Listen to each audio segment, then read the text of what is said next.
Ever since Hearts of Iron 4 released about 9.5 years ago, Japan has been in kind of a weird spot. It's been one of the hardest major nations to play, and its national focus tree has been, shall we say, lackluster. But that all changes starting today with the release of the No Compromise, No Surrender expansion. Hey there folks, my name is Pravus, welcome to the channel, and today I am collaborating with Paradox Interactive to create a new divine eternal kingdom with Japan.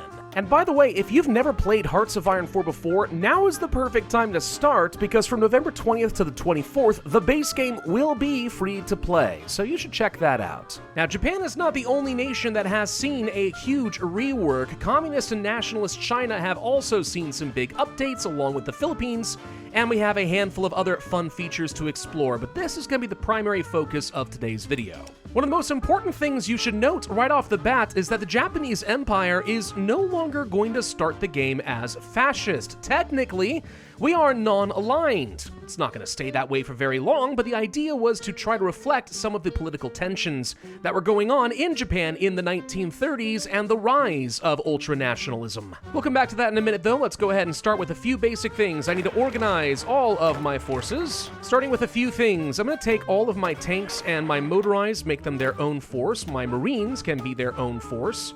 And then we've got ourselves a whole load of infantry and some cavalry, which I don't really care that much about. Most of our infantry are these Chuchanchi Shidan units, which are just terrible. 12 combat width, awful. The HoI4 Shidan, however, are a lot better. 24 combat width, though, is a bit outside of the normal meta. So once I get a chance, what I'm going to do is try to reduce this down to about 18 combat width, and we're going to make all of our infantry units and our cavalry units into that one single template. I'm also going to just go ahead and reorganize the entire fleet by merging everything together, and then we'll split them appropriately. And our Air Force is kind of atrocious at the beginning of the game, so we're probably just going to bring them all together and then just delete almost all of it. We'll come back to that in a minute, though. Going to our research, obviously the first things I want to go for are going to be the production and construction and basic research tech. I'm going to build out at least a couple of civilian factories in each of my 80% infrastructure provinces, following that up with some infrastructure in the provinces that can get me the most steel. And then for our military factories, I do not want to produce any of these light tanks. They are atrocious, and I think I'm actually going to stop producing any of these planes either.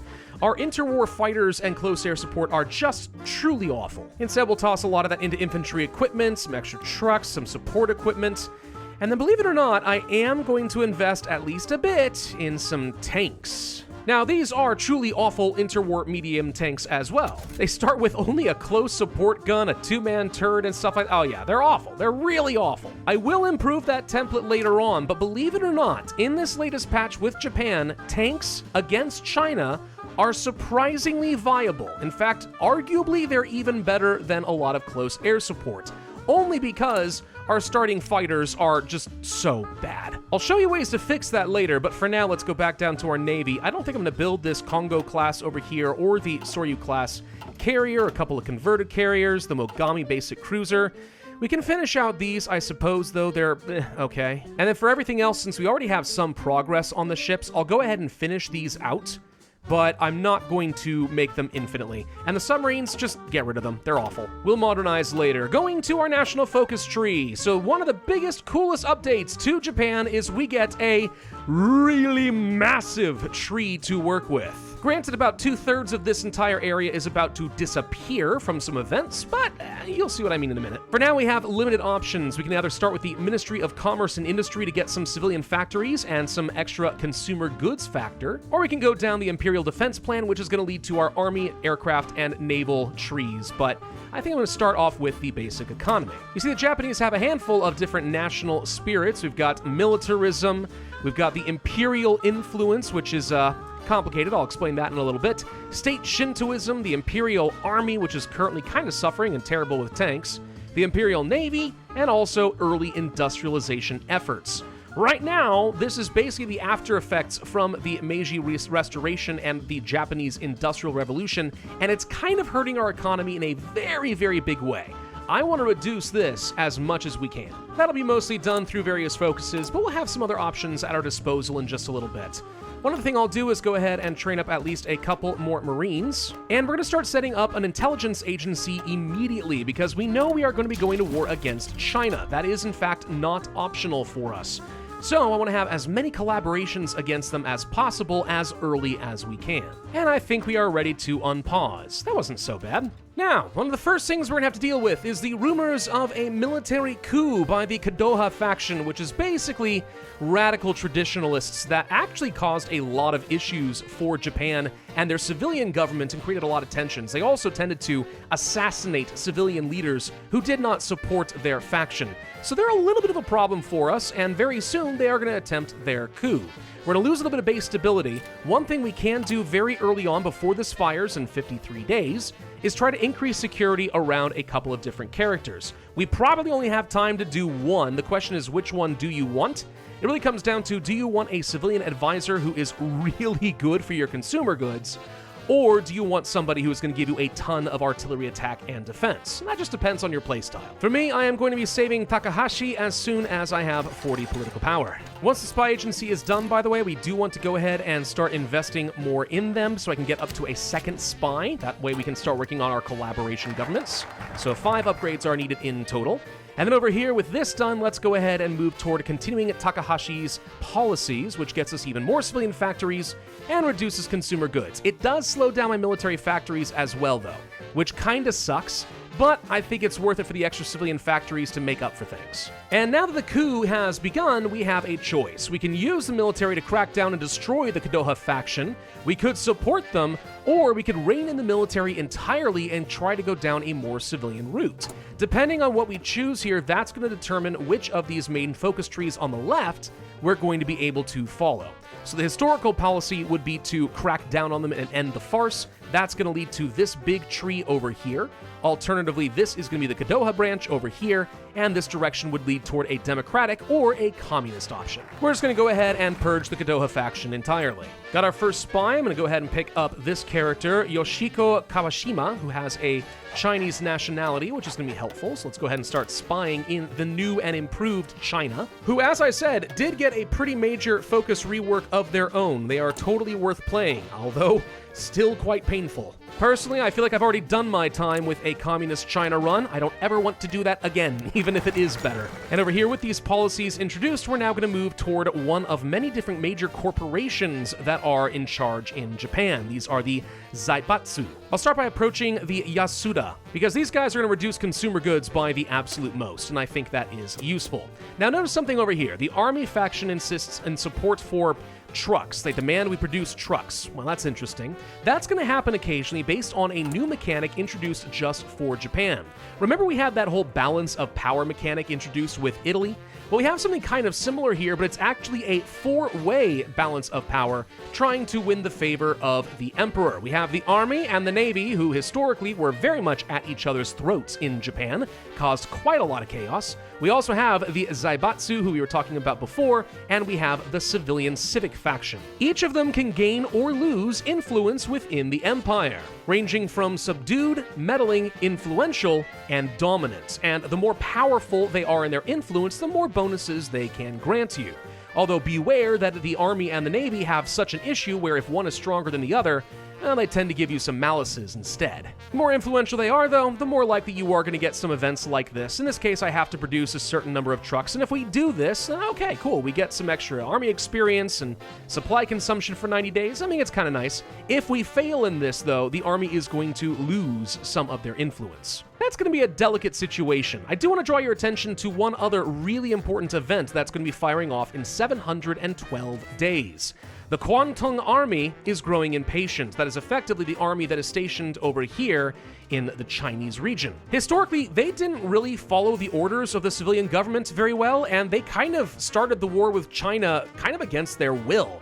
And that's reflected here in this game. At some point, they are going to grow impatient, and they are going to start the Marco Polo bridge incident. Whether you like it or not, there's nothing you can do to avoid it. The only thing you could do is go down some focuses over here, which would reinforce the East Hebei garrisons and is going to speed up the war with China, or over this direction, you can have a temporary peace and try to delay it. But war will come, eventually. Now that I have 150 political power, let's go ahead and hire Takahashi right over here. So minus 20% consumer goods factories. So we do lose a fair bit of other outputs, which is a little annoying, but he's going to help us kind of build up our economy a bit faster. Move over toward mechanical computing, trying to get my research speed up a little bit. And then now that we have Yasuba, I'm going to go ahead and move back over to our political tree, and we're going to go for the military minister's attaché system, which gets me some much-needed stability and also boosts the popularity of the non-aligned and the fascists. And one other thing I'm going to do, instead of going directly into the dispersed industry, which is what I would usually want to do, I'm going to swap over here toward the artillery, and we're going to try to pick this up. Mainly because if I am going to stick around with these medium tanks, I'd like to get things like an improved small cannon instead of what we have now. It's kind of horrible. Like, I've got no illusions. These tanks are truly awful. I do want to make them a lot better. But you know what's even worse is that the tank division is just as bad. Take a look at this sucker. We've got some infantry and some tanks. It's almost like the Japanese tried to create a really bad Space Marine template. I don't feel like sticking with this. Absolutely not. What I'll do instead is I'm going to take this pretty decent motorized template, and we're going to duplicate this thing, and then we're going to turn it into our medium tank divisions. It's going to take me a lot of XP to swap these out for armored battalions, so we can't do this now, but I think this is going to be a lot better for us. Honestly, we have so many things I need to change with my military. It's kind of tempting to say we should just go ahead and pick up a chief of army immediately.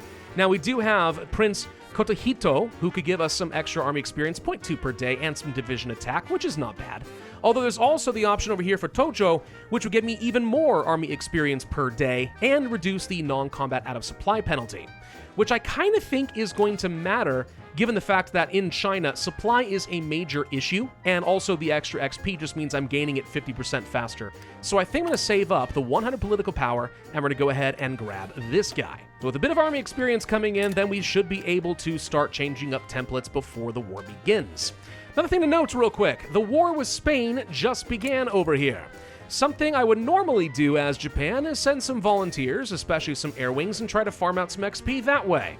But guess what? Because we did not start the game as fascists, we are not able to do this. We need the world tension to be at 40%. So, yeah, the early strategies in previous versions of the game of going to Spain or fighting with Ethiopia is no longer valid in this new expansion. A little weird. Attaché system is done. Now, I can't move down here any further because we have a new event that just fired off. It is called the faction conflict reaching a breaking point. Basically, the civilian and the military government are going to be getting at each other's throat and fight for power. In 265 days, we're going to be able to move on to the next round of focuses. We could speed that along if I incite more tensions for 50 political power, but I don't think we need to do that. Instead, I'm going to pop over here toward the left. Now, we can revisit the 21 demands to China, which is going to be some political power and base war support.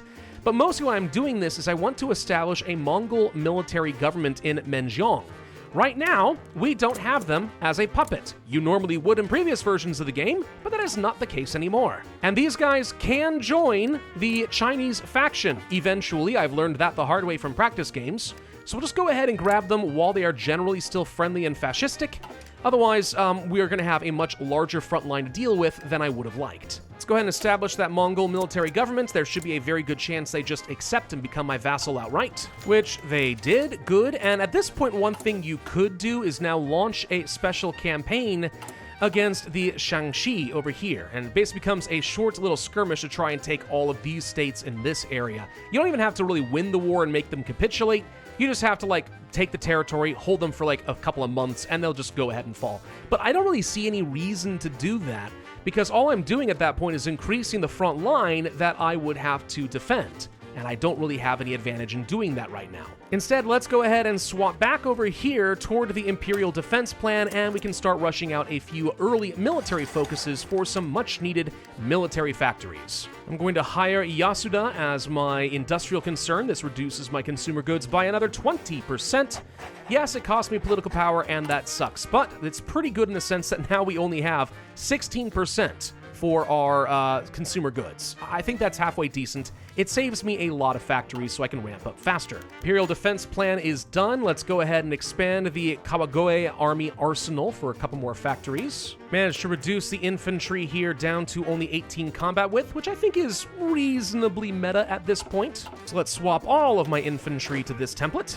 I'm going to establish the Showa aircraft industry over here for 2 more military factories. And with these Marines, let's try to add in things like some support artillery and stuff to these as well. They're pretty weak right now. I'd like to have stronger Marines because naval invasions are going to be an important part of my strategy. Now, here we could decide if we wanted to go down an air route, and I do still think that instead of using tanks, going for air is a viable approach to China. What you would want to do is focus down these over here and get things like modern bombers, which would get me some nice bonuses for medium aircraft, but especially you want to get down toward things like the new fighters here, which does get you access to the Zero Sen fighter variant, which is actually pretty decent. But I'm not focusing on air right now. Tempting as it would be, I'm not gonna. Instead, let's go ahead and approach Mitsui next to get some more civilian factories and factory output. I'm also intentionally trying to make them influential by picking this up and getting them some more influence in the Empire.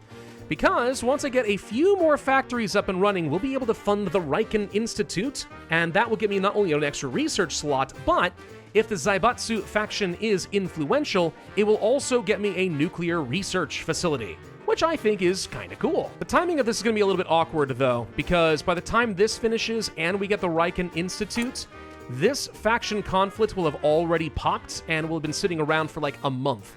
So the timing's awkward. Once this finishes, we actually immediately want to be able to pick up the Harakiri debate.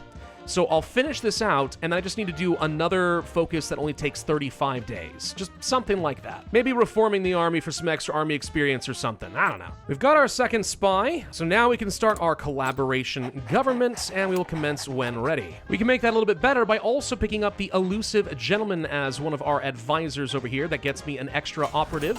So while 2 of them are going to be off doing the mission, the other one can sit tight and maintain the spy network so we can just keep doing this repeatedly. Reform the army is done. Now I'm actually going to sit back and not do anything because in just 13 days, this is going to fire off. We're going to lose a couple of days of national focus progress, but I don't see any reason to start something only to immediately have to stop it, so let's just wait for this to fire off. There it is. Now, the reason this is a problem is it's going to be reducing my weekly stability as time goes on. I mean, we could tank that for a little bit. Like, I don't have to waste, like, 2 days of national focus progress. I just figure we'll just go ahead and pick this up. It'll be done in 4 days in total, so boom, taken care of. And now we have Hayashi in charge as Prime Minister. But that's not going to last for long because I'm going to immediately move on to Konoe's first cabinet, which now puts Fumimaro in charge. Political power goes up, war support, and so on. Okay, that's taken care of. Let's swap back over here, grab that research slot, and before I forget, I should go ahead and reorganize the Navy just a bit. We're going to assign Yamamoto in charge. As an American, I'm kind of obligated to hate this guy as the architect of Pearl Harbor and all that, but he's a really, really good admiral. There's no denying it. Gonna split off the submarines, make them their own thing. Split off the destroyers. I'm gonna make these into a couple of patrol systems, and we're gonna join these guys back up and split, and there we go. We've got ourselves 2 reasonable little strike forces that can move around, and we've got a handful of destroyers for the purpose of patrols. If anything, this is actually probably way too many destroyers, but we'll come back to that. The Navy game did get changed a bit in this expansion. One of the big things that's changed is how you actually can control some of these sea zones. It used to be in the base game that if you just, let's say, had a Navy on strike force, even if they never left dock, they could just exert their power and instantly take over a zone with enough fleet power based on its production cost. Now that's not so much the case. You have to patrol it in order to have strike force even take account. And also, each ship is now going to have something new, which I don't remember what the name of this is, but it's something like fleet dominance rating or something along those lines. Whoever has the most of this fleet dominance will eventually gain control. It is not an instantaneous thing. It takes a few days to control the sea zone. And then even if you leave, it takes a few days to lose control of this. This doesn't have an immediate impact on us in our game, but it should be a warning for those of you who are used to the old strategy of just setting some naval invasion orders in the UK and then just waiting for that rare moment when they'll have a brief lapse in coverage because the fleet left and it just was very, very briefly was left wide open. That's no longer viable. You have to have a navy to deal with the United Kingdom, or you have to use paratroopers. Anyway, let's go ahead and hire up a new person in our cabinet. That's going to be Mitsumasa, who gets me 15% more political power. And also, I just finished researching some radio tech. Now's a good time to go ahead and change up our current medium tank setup, because this is unforgivably bad. So let's swap you out to, let's say, a 3-man turret. I don't want to have this close support gun. I'd rather have the improved small cannon, though a medium cannon would be much better. We can add in our best possible radio, and I'll throw in a couple of secondary turrets to try to get some additional reliability, but it does increase the cost of the tank, and to be honest, these are so terrible, I just accept that I'm going to lose a bunch of them. Swap this out for Christie suspension to boost up some speed, and a gasoline engine.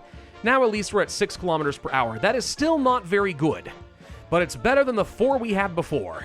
And right now, I admit, our logistics are looking kind of atrocious. I mean, I've got a lot of units that are currently in training at a low priority, so that's making it look worse than it is. But yeah, there's a lot of stuff we need right now. A lot in order to start fielding a larger and more respectable army. But let's go ahead and circle back over to the political side of things. I want to get the National Spiritual Mobilization Movement, which gets me some stability and recruitable population. And with our 4th research slot, I'm working on a better engine for some tanks. We could go for the welded armor as well, and that wouldn't be a bad thing. I'm trying to make these medium tanks into something even moderately useful. But we're finishing up with all these civilian factories. I'm getting my infrastructure together. We're working on military factories. This is going to be okay. I'll swap over here to forming the Central Economic Council for even more consumer goods reduction. Pick up a Chief of Navy so we can start getting some experience there, because y'all know that Japan's naval game is kind of important. And we really need to pay attention to this number right here as it ticks down. 137 days remaining right now.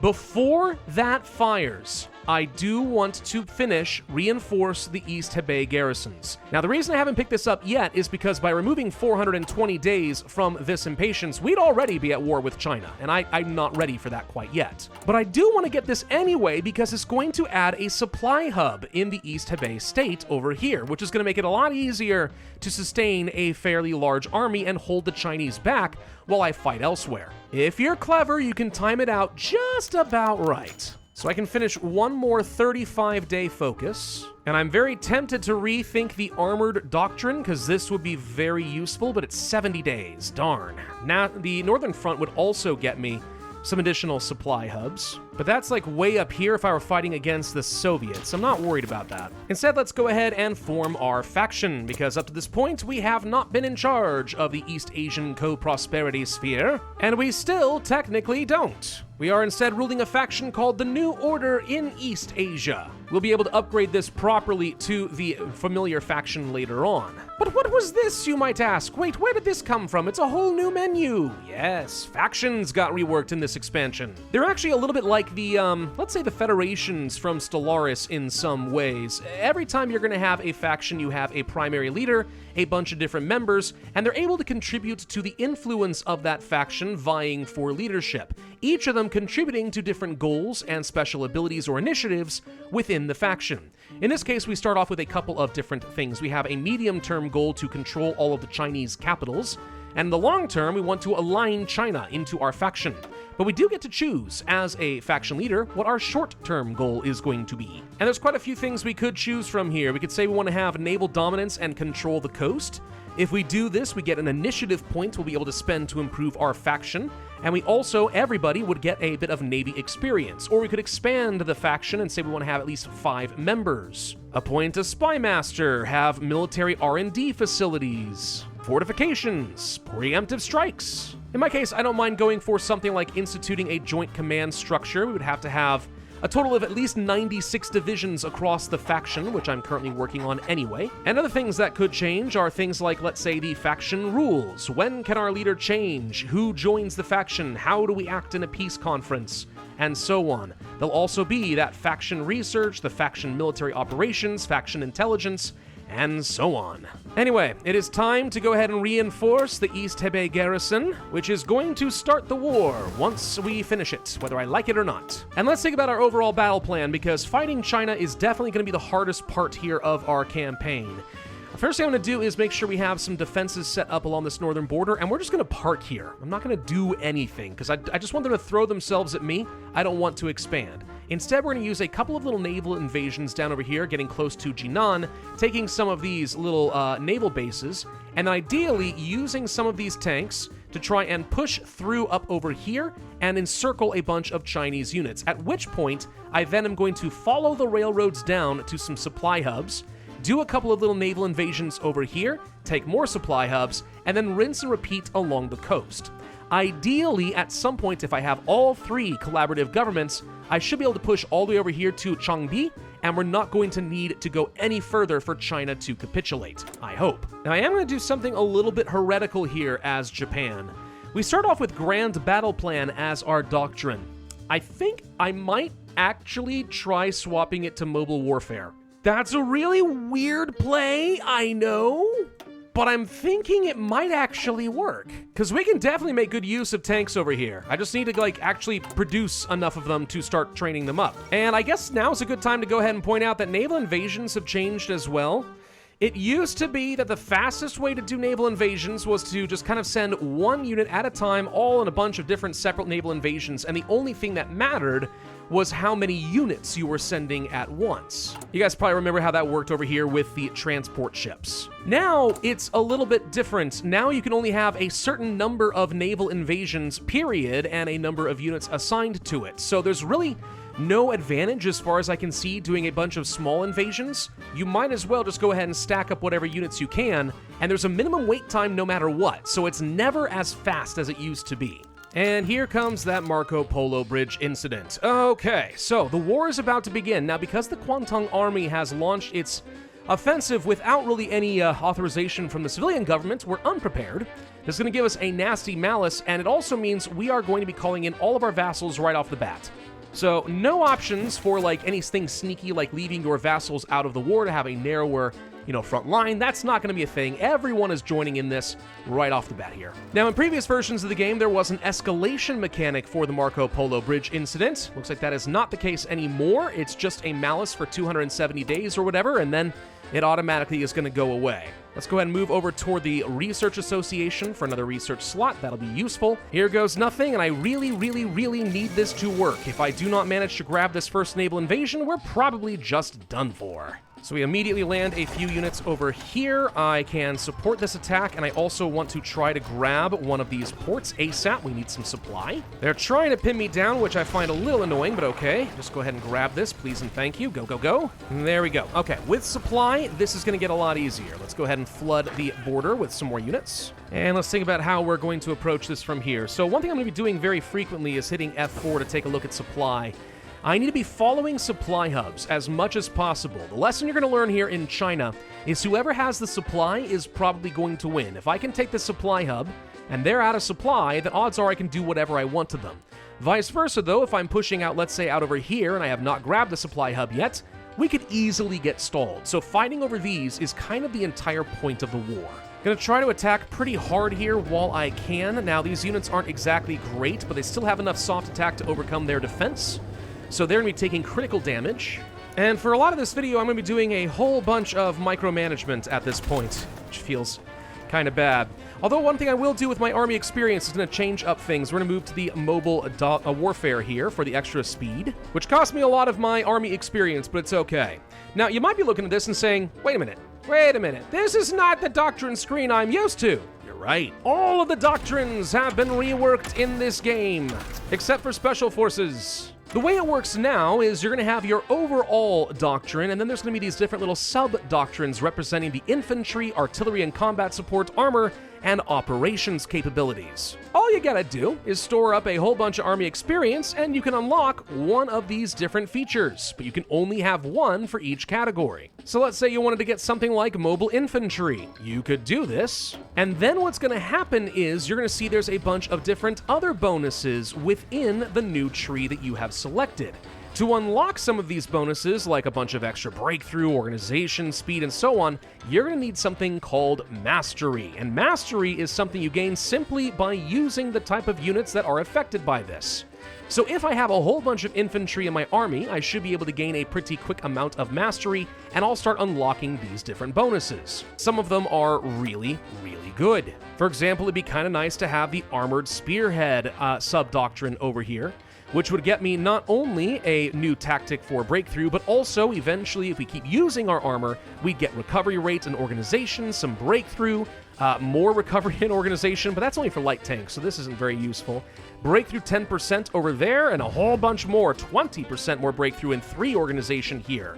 Ridiculously good stuff. Basically, the only way you actually make meaningful progress in any of your doctrines is, 1, generating enough army experience to just, develop one, and then actually getting real-life experience in the battlefield. No longer can we just go back to research, and if you're very scientific, somehow you've unlocked the art of war. Doesn't work that way anymore. It also lets you be a lot more flexible in what bonuses you're going to unlock, which I think is kind of cool. Now, let's go ahead and move back to the focus tree. We could do things to try and get Tibet to be on our side, which would be kind of fun. I think for now I'd rather move on to the state general mobilization law. Let's get myself some more factory output because I still very badly need equipment. Next we'll enact the religious organizations law. And I'm already completely stymied here by China. This is kind of surprising.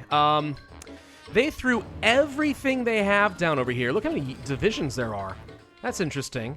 Alright, well if you're going to leave a really weak front border, that kind of makes me tempted to attack you up here and see if you can push a little bit. Maybe I just put too many units down here too fast and the AI just reacted accordingly. I'm not too sure. We're not going to let that stand for long though. But there goes Beijing, so this little faction goes away. And I'm kind of inclined to think if I ignore Jinan and actually push down over here, we might be able to cut off all of these units because they're going to get no supply from the railroad, and that would be a very juicy kill, if so. Feel the noose tightening? There we go. Okay, so by snagging that, I'm pretty sure we have just cut off a lot of supply. And if I can push a little further, we're going to have a very juicy encirclement. Though we did pull quite a few units out. And there it is. Okay, that's going to be... Wow. Yeah, that's going to be a lot of divisions to clean up now. Huge, huge. By the way, we can go for our army experience. Do we want to go for the infantry? Maybe. Large unit tactics doesn't seem that... I don't know, maybe it's useful to me. All infantry, motorized, mechanized, use less supplies. Not by a lot, but when you think about it, the supply use is 0.74. If we reduce that by 0.09, that would be like a 13% reduction in supply consumption. And in a place where supplies really matter, maybe that's useful. Entrenchment speed, infantry unit design cost, combat width reduction. Now we're talking. XP loss, soft attack, organization, recovery, supply, reliability. This doesn't seem bad to me. I kind of like it. I'm going to try it. So now we're gaining mastery, and bit by little bit, we'll start unlocking all these extra perks. New order is done. We can go for the Imperial Rule Assistance Association. Now this is the point when we officially do become fascist. Up to this point, we've remained that pathetic little non-aligned. We just can't make up our mind what we want to do. And from here on out, we've got a whole bunch of different options here. We can upgrade our faction once again, getting some new medium and long-term goals. We could go for some war support and better last stands. We can go for more fascism support, recruitable population, etc., etc. I guess one thing I haven't talked about, and I probably should, it's right here. You can see we have Nippon Hasudan, which is going to get us factory energy consumption. Yeah, I didn't mention this. Did you know there's a whole new resource in the game? For the first time since the game was released almost 10 years ago, we've got a new resource. It's coal. Now, you require coal, kind of like oil, but to power your factories. Now, in my case, it's not been an issue. We have enough coal, we're generating a lot of energy. We are only demanding like 207 out of the 216 I'm currently making. We could make 603. So it's not an issue right now, but it does mean if you're going to have a prohibitively large economy with tons of factories and you don't have a coal supply, you're going to be in a bit of trouble. All right, that whole area got cleared out. So what's the damage as far as our casualties? We have lost 40,000 men and killed 646,000. Not bad. And China is already 48% of the way towards capitulation. let's see if we can't speed this along. Best thing I could do is continue taking some of the supply hubs. Right now we're fully supplied, but that could become an issue pretty quick. So I'll use the tanks to try and do exactly that down over, let's say, here to start. And in the meantime, let's plan on moving my Marines to do another naval invasion. Specifically, I'd like to land probably around Shanghai. I mean, I don't know. I want to keep fighting over here, but look how many units they're still stacking around. China does have quite a lot to work with. Yeah, I think fighting over here is just a fool's errand with the power I've currently got. It will be better to either continue working our way down these railroads over here, or do the naval invasion and then do a rapid push. Now, I don't have a lot of intel over here on the coast, but this is looking pretty juicy. I'll bet you I could take down Shanghai and then push up to Nanjing fairly quickly. And if that gets him to pull a bunch of forces off over here, that's honestly fine. I need to spread him out. Finally have at least a reasonable tank that I can work with now. Do I want to use the medium cannon or the medium howitzer? The cannon is the classic pick, but against China, I don't even know that they use anything with hardness. I think it's literally nothing but infantry. It's a little more expensive, but I actually think that the howitzer would be far more effective. And something like this is a still fairly expensive tank, but it's at least reasonable. It's going to do the job with really good stats. Let's launch the next naval invasion. Go ahead and hop down here to Shanghai. That'll do the job. Quickly grab another port over here. Gotcha. All right. Tell these units to be speedy and aggressive. Go, go, go. Take what you can quick. It's 1939 now, by the way, and I know other content creators have been able to pull this off a lot faster than I have just now, so it is possible that, like, maybe, just maybe, the Air Force is still a better way to go than the tanks, but we're trying things here. Fall of Nanjing, there goes the capital. So how close are they to capitulating? They are 81% of the way. We're gonna get some more big victory points. Now, some to be had down over here. I'm not sure it's enough. I feel like moving toward Wuhong is kind of supposed to be the goal, but it's difficult to say if I've got enough to do that. Maybe. Look at all these units with no supply over here, by the way. We could absolutely do a big encirclement if I try. And of course I will. And in the meantime, we'll do another naval invasion, let's say from Taiwan, and try to hit up this region. We'll just go ahead and establish a beachhead, which forces them to pull back, which makes it easier for me to continue pushing. Let's see how well we can pull off this encirclement. There it is. Got it. All right, that's another 40 or so divisions captured with no supply at all. Oh, absolutely disgusting. What do we pick up with that one? They're up to 700,000 casualties compared to my 80. I mean, we may not be going as fast as some other people, but so far I would say that this war is going very, very well for us. Next naval invasion is on the way, which appears to have been no problem at all, and puts them to 87% of the way towards capitulation. Oh boy. Let's research the ultimate tank in our focus tree. This is actually going to reduce the cost of all tanks by 20% and boost up our armor division attack by 10, plus another armor attack division here, some motorized, some mechanized. Oh my god. The only way you can get that, though, is you have to actually have researched the basic heavy tank. So I did do that. I'm not going to build any, but that's all I wanted, because those are enough buffs to really make tanks insanely good. By the way, World War II still hasn't started. There it is. I was about to say, it's about to kick off. All right, so by the time that World War II starts, we have still not finished off China. Oh, that does feel bad, but again, we are doing so well in terms of preserving our manpower and equipment and stuff. I feel at least pretty good. Oh, here's another really good focus. Supply consumption minus 25%. Or we could go for really good entrenchment and defense, but I don't know, man. That supply consumption is not negligible. All right, screw it. I'm just going to go for a really aggressive push directly into Wuhong at this point. I think we can. They're spread pretty thin. We've taken a few key supply hubs. And I can't really afford to sit into this much longer. It's almost 1940. I do not want to be fighting this war in 1940. And there goes China. Holy crud. Okay. Beginning of 1940, like January 1940, that is a fair bit slower than I would have liked, but we did manage to take the entire dang thing.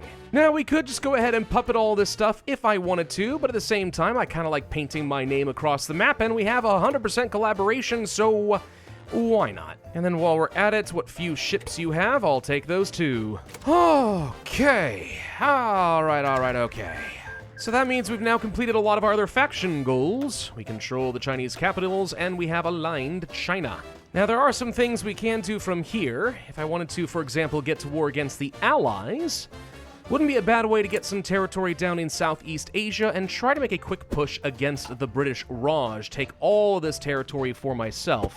One of the things I am definitely the most interested in is resources. This is one of the things that Japan always struggles with, and I'd really love to get all of the rubber down in this area. That would be amazing. Could justify against Siam as well. Not a bad option. Of course, the other alternative is to try to find a way to get into a war against the United States before they join up with the Allies, and ideally before they've had a chance to get very strong. Like, they are still on undisturbed isolation, so like, they don't have a lot. I mean, they've got a decent number of divisions, but like, we could kind of beat this right now if I could find a way to get to the mainland. So that means I probably need to start focusing over here on Nanshin-ron and start working toward demanding things in Indochina, maybe even try to take over Siam, and the Southern Road, which would be a way of me getting a focus war goal against the Philippines, the Dutch East Indies, Malaya, and so on. Paris is only just now falling to the German Reich, and that means that taking this from Vichy France may no longer be very viable?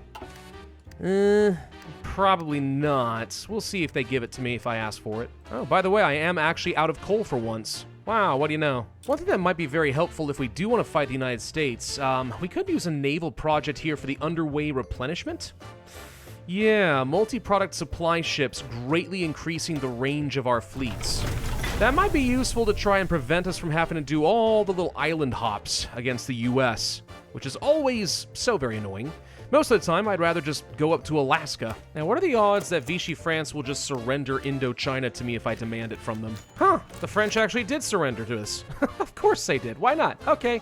Thank you! I take all of that. Perfect. Just in time for me to then demand all of Siam, which we will declare immediately to take Bangkok. But I can't take the Southern Road down here unless the naval faction is influential. What's their current status? Meddling. What can I do to get them a little bit of extra power? Could do a couple of focuses down this way.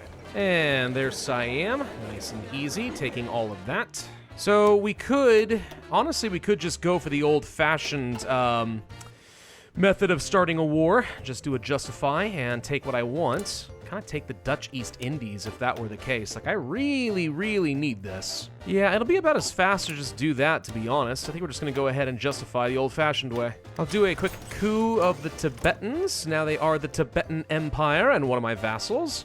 Thank you. Welcome to the co-prosperity sphere. It's currently going on in the United States at the moment. Intel says they are up to partial mobilization and they are militarizing. Yeah, I think we missed the boat on our opportunity to go for a surprise attack on the United States that would have really messed them up. So my best solution maybe is to focus on taking the territory down over here. And then once I've secured all those resources, we can start making a push. I mean, sometimes what you could do instead is also try to rush over here and take down the UK, and that would end the war with the Allies, thereby, hopefully, you have enough war score to take what you want. The thing is, I'm about positive I'm not going to get enough war score. So I'd rather just focus on occupying all the stuff I care about and then taking on the US. Anyway, let's go ahead and begin our war against the Allies. Now, Germany just broke their pact with the Soviets, so that's about to be a thing. On the plus side, I'm pretty sure that means the Soviets are going to be less interested in me, at least I hope that is the case, while I finish off what's going on with the Allies down here in the southeast. Alright, at this point I don't think we bother with Australia and New Zealand. I've got everything I need here. I think it's all about taking on the US. Alright, here goes nothing. There are a lot of fights going on against the US down over here. I am hopefully not going to get involved in that. Let them have that naval dominance. I don't care. I just need to get up here. Now, in this specific series, one thing I know I wanted to do was try to get all the way down to the bottom of this tree for a special little focus down here. The Eternal Empire. Now, the thing is, the only way we are able to get this is if we choose a specific premiership. This could be split between the Army or the Navy, or, if they're in balance, you could ask the Emperor Hirohito himself to step in. And that is something I've intentionally done. So now the Emperor is going to get off his butt, and he's going to actually bring some unity to this dang country. We'll get some cute little propaganda films, and then basically once I deal with the US and I control Hawaii and Guam, we can become the Eternal Empire. Oh, I just noticed we got a different flag here, too. Oh, that's kind of cool. Okay, naval invasion launching from Alaska directly into Washington State. And coming in for a landing, we do have a little resistance, but it's not a lot. Looks like we can take Seattle, which means I have supply. Oh my god. Okay, it is time to bring over the big guns. Just waiting for the flood of troops to arrive. There we go, there we go. The Americans are not prepared. San Francisco and Los Angeles have fallen. There goes San Diego, moving into Tijuana. Apparently I am fighting against the Mexicans as well, which I wasn't even aware of. Well, I definitely am going to go take Texas. Texas has oil, and we all know that as Japan, you need a lot of oil. Debatably, that's one of the reasons they attacked Pearl Harbor in the first place, is because they were getting outmaneuvered on fuel and oil, and it kind of put them in a bit of a pinch. But that didn't work out so well for them, now did it? Well, that's not going to happen this time, I'll tell you what. The U.S. is going down. They don't even have that many divisions here at home. Did you already send all your stuff over to Europe?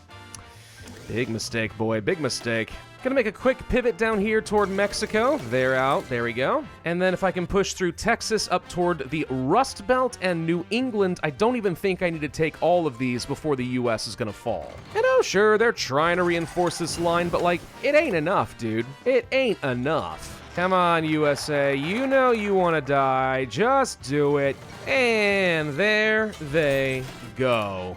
Ba-boom. But somehow I didn't get control of freaking... you didn't give me Hawaii and Guam? Really? Okay. Well, I don't have the range I need to take Hawaii, so believe it or not, I think that the fastest solution might actually just be to kill the UK. So let's use the German fleet to have dominance and go ahead and launch an invasion, which we shall easily win. London has already fallen and it's only a matter of time. And there they go, okay. Oh god, who's left? Chile and Turkey, are you serious? Oh, okay. Well, easiest way to deal with Chile is to attack Peru and then just hop over there. Turkey's about to go down, and I think it's a straight shot down Chile. Why they even would count as a world power for the faction, I don't even know. And that's that. Oh my god. Okay, I think this is good. I take everything I care about here. Oh, Germany apparently decided to take some puppeting stuff over here, which is a little annoying. But I'll take all the navies of the US, of Britain, and this is the worst border war I think I've ever seen. Oh my god. Whatever, I can't be bothered. It's good enough. Thank you very much. And there we go. This is my new Greater East Asian Co-Prosperity Sphere, basically encompassing almost the entirety of the Pacific. Now I finally get to move on to that focus I've been looking for this whole time, the Eternal Empire. Please, Soviet Union, don't attack me now, I'm not in the mood. So once this is done, we're gonna get the Eternal Empire modifier, which is gonna give me a lot of bonuses. Hirohito himself gets a lot of bonuses. We're gonna core all this stuff that I stole off of the US, and that's kind of it. I'm pretty sure that the Eternal Empire actually falls apart, like if anyone ever occupies this territory. You have to prove that it's got a divine mandate of sorts. But there we go. We are the Empire of Great Japan.